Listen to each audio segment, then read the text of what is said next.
The victim's name is 14-year-old Ciara Jackson, C-I-A-R-A. The suspects have been charged with capital murder and transported to Metro Jail. Did the suspects know this victim, or did they have any kind of relationship? No. This 23rd homicide of the year is heartbreaking to me personally. Ciara's 14. She died on the street named after Michael Donald, who was the last known lynching by the Ku Klux Klan in 1980. 40 years later, more innocent blood is shed on that street that's supposed to memorialize the death, sacrificed.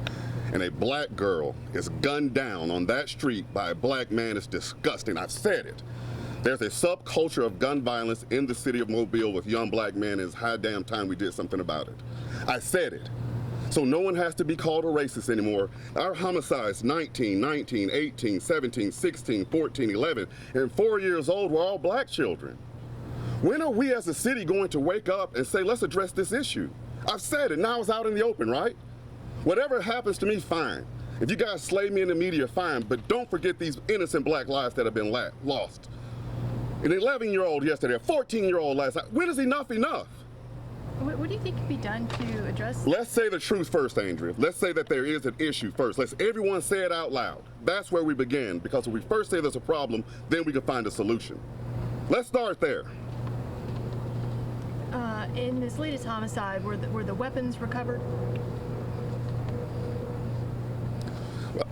Let's not get into we're not going to discuss whether the weapons were recovered now. It's still an ongoing investigation. Well, we'll release more information as it's available. Can you tell us if a Glock switch was used? But as it stands now, a 14-year-old girl was killed by a gun held in the hand of a black man.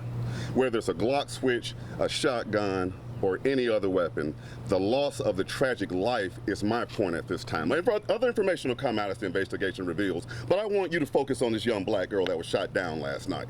Let that be what you talk about.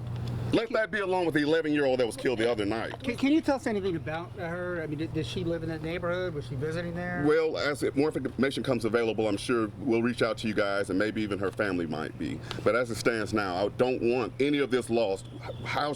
What weapon was used, or if she knows anybody, I don't want her memory just to be that. I don't want her to be another number. I want this one to galvanize this city and make a stand against the violence that's being perpetuated in this city. It's the second young person killed in 2 days. Are these crimes connected at all, do you know? No, Andrea, we don't believe they're connected. The connection is that these guns were held in the hands of young black men. We need to figure out, young black men, why are you always grabbing weapons to solve these problems? Not all, but the incidents I just named are. Why? There must be a better solution than killing somebody. There has to be a better solution. Were both of these individuals armed and firing? They're in custody now? They're both charged with capital murder and shooting into an occupied vehicle. Okay, so they wouldn't have those charges if we couldn't prove that they were shooting a gun. And what were they aiming at? I mean, were they targeting? I would say they were aiming at Ciara, wouldn't you? Yeah, well, I don't know whether they were aiming at her or trying to hit somebody else. I mean, were they targeting her individually, personally? Or was she caught in the crossfire like the 11-year-old? Do we know anything about? We'll release more information about that as it comes available. Obviously, you're extremely affected by this one, and for good reason. This is the second child in 2 days. Like you said, when is enough enough? Nicolette, it breaks our heart. There are men and women over off camera that have shed tears, that are heartbroken just like I am, that are saying that we're saying, when is enough enough? And all these poor innocent lives that I just named are being lost in the shuffle. They're being lost by all these other questions that everyone's asking, when the most important question is how do we get these young black men to stop killing black women and children and each other? That's the most important question that no one's asked. Well, Sergeant John Carlos Young just did. It's out in the open.